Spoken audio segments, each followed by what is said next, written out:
Okay, so this is the model that I've created. I actually call this Applewood. I'm not aware of any Applewood place in England called Applewood, so I kind of quite like the name of it. So let me just go through this bit by bit. So these buildings here have been created using an inexpensive filament printer,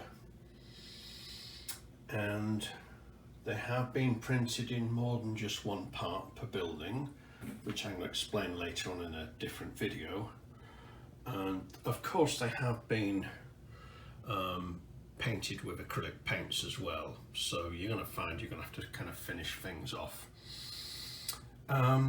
So all of these buildings are modelled using a filament printer. Now, I designed these from my imagination, apart from this particular one here in the middle, the terrace house. I actually found a photograph on the internet, and I used that to create a basis for that terrace house.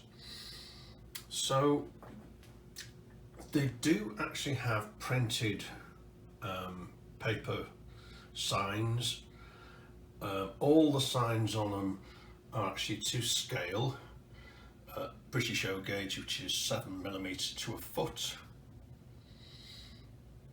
And some of them do actually have interiors, such as the fish and chip shop and Mr. Jones, the grocers.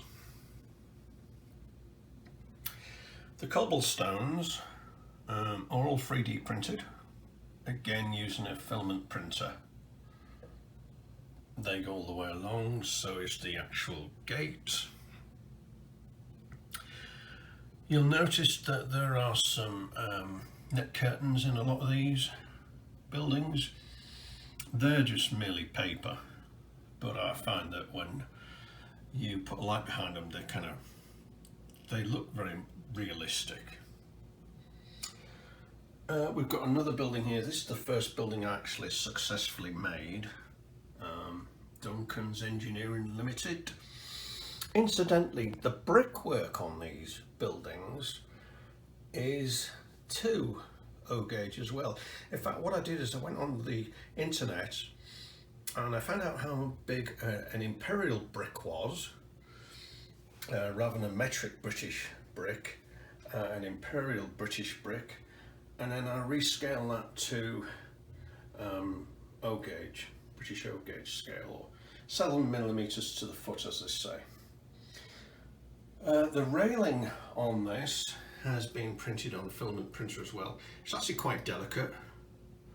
You probably notice I've not put it all on yet, but I will be finishing that off. And then we've got little things like this. I did mention resin in some cases. So these little crates were actually printed in resin. It was just easier to do from a finishing point of view. I could have printed them on a filament printer. It's just that with resin, you don't have to do as much finishing off in the ends, which is kind of makes things a lot easier. We've got various buildings here. Again, totally made on a filament printer. Okay. Now, we also have a locomotive. Now this is the first, this is the prototype. Now what happened with the locomotive, I did not design the locomotive. The original designer did in the 1890 or whatever, 1870 or whatever. This is a NER Y7 locomotive. This is just basically my test model, which I first started working on, and it does kind of run, but there's no motor in it or anything. This, however, this particular locomotive, it's not quite finished yet, is one that does actually run. Now, what might surprise you is that all this rail here, all this track, has actually been 3D printed as well. Including the points, which are functional, and they do actually work properly. And the actual locomotive, just about everything on it is 3D printed. The only thing that's not 3D printed is the electronics that runs it and the motor. And also you'll see on there there's some coal. That's actually real coal I've got on there. And of course I weathered it. There are some bits to finish off on it, as you can probably notice, like for example the smoke box doesn't have the actual locking mechanism at the front and that kind of stuff. So there are a few bits to do. I do have this wagon was totally 3D printed. It does actually have some brass axles inside of it. That's the only thing that's not 3D printed, as well as the chain.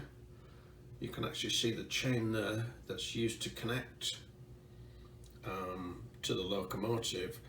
That chain was made out of 0.9mm steel wire.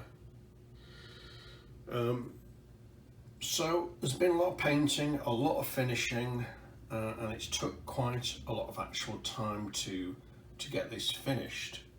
So what I'm going to do next is I'm going to show you the actual locomotive and how that runs. In fact, let me just take a shot down here. You can actually see from here what we're looking at. And there's the actual track. Just lift this up slightly and get an idea. And it's kind of nice and straight. The track, we're going to talk about sometime in a later video, how I kind of achieved that and how I made all of that, yeah. Okay, I'm just going to stop this video a second. We'll get this locomotive ready to run and I'll show you what that's like.